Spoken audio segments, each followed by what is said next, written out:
कोल्हापुर में तकरार औरंगजेब पर व्हाट्सएप स्टेटस को लेकर हुई थी। कल हैदराबाद में यादें फक्र मिलत जलसे में ओवैसी ने आरोप लगाया कि बीजेपी महाराष्ट्र में 50-50 जलसे करवा रही है। लोकसभा चुनाव से पहले महाराष्ट्र में फसाद कराने की साजिश रची जा रही है। साथ ही उन्होंने ये भी कहा कि महाराष्ट्र में इस्लाम को बदनाम करने की पूरी साजिश है। फडणवीस के औरंगजेब की औलाद वाले बयान पर भी ओवैसी ने पलटवार किया है। ओवैसी ने पूछा है कि क्या किसी की तस्वीर रखना अपराध है।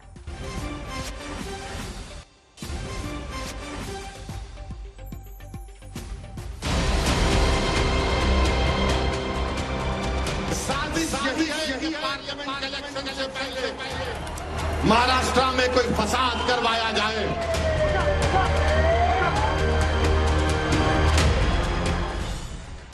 औरंगजेब के नाम पर महाराष्ट्र के कोल्हापुर में बवाल हुआ।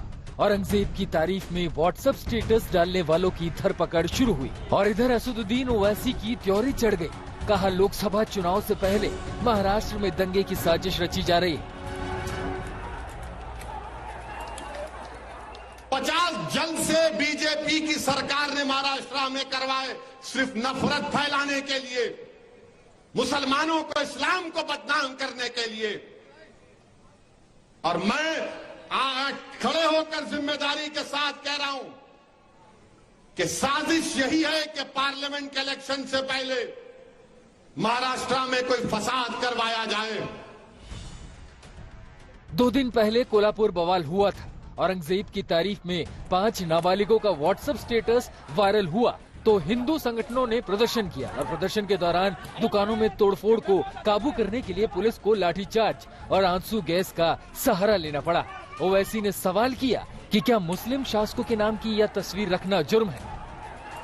तो आप एक लिस्ट बना दो कि नाम टीपू रखे तो बैन, औरंगजेब रखे तो बैन, बाबर रखे तो बैन, खिलजी रखे तो बैन, जहांगीर रखे तो बैन, बहादुर शाह जफर रखे तो बैन, शाहजहां रखे तो बैन, कुली कुतुब शाह रखे तो बैन। निकाल दो लिस्ट। ये नाम भी नहीं रख सकते आप, बोल दो। टीपू की फोटो लेकर गए तो उनका एक मिनिस्टर है महाराष्ट्र का, गार्डियन मिनिस्टर दीपक केसरकर उनका नाम है। उन्होंने बोले कि हम 21 लोगों को पकड़ लिए।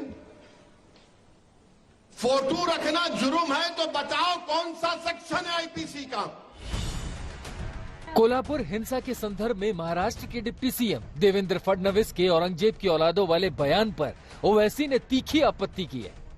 अचानक कुछ जिलों में औरंगजेब की औलादे पैदा हुई है, जो औरंगजेब का फोटो दिखाते हैं, औरंगजेब का स्टेटस रखते हैं और इसके कारण एक दुर्भावना समाज में पैदा हो रही है और इसके कारण एक तनाव भी निर्माण हो रहा है।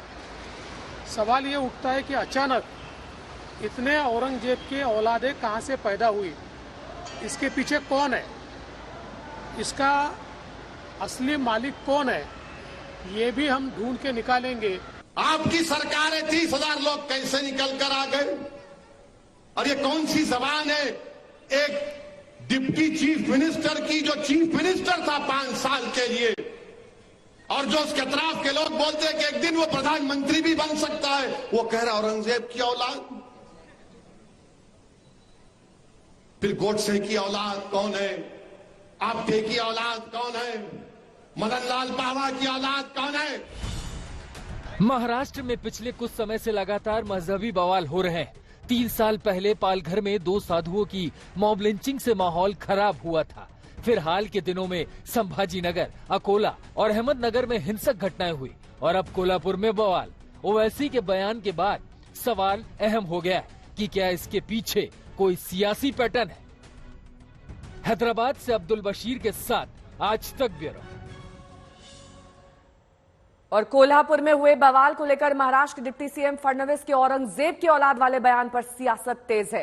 गिरिराज सिंह से शरद पवार तक इस पर बयान दे चुके। देश के अंदर ये जो राहुल गांधी सहित तमाम टुकड़े टुकड़े गैंग की पार्टियां हैं, ये वोट के खातिर कहीं छत्तीसगढ़ में धर्मांतरण, कोल्हापुर में बाबर के औलाद खड़े हो जाते हैं, औरंगजेब के औलाद खड़े हो जाते हैं, भारत के सनातनियों की अस्मिता के साथ खेलते हैं, तो मराठा के लोग तो विरोध करेंगे।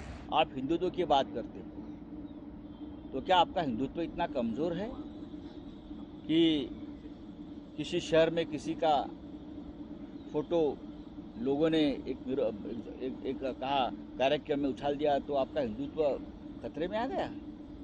औरंगजेब को यहाँ दफनाए हुए 400 साल हो गए। 400 साल के बाद भी आपको चुनाव जीतने के लिए औरंगजेब लगता है, इसलिए कि आपको कर्नाटक में बजरंग बली ने कोई मदद नहीं की, इसलिए आपको महाराष्ट्र में औरंगजेब चाहिए, अफजल खान चाहिए, बहादुर शाह जफर चाहिए, टीपू सुल्तान चाहिए।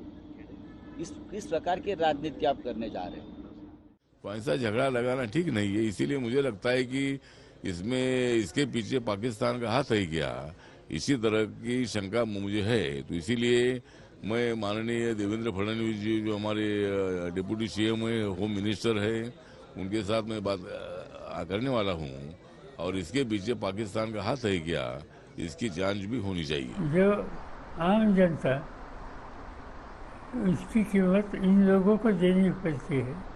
ये आम जनता को बचाने के लिए ये जो कुछ हो रहा है ये खत्म बंद करना चाहिए।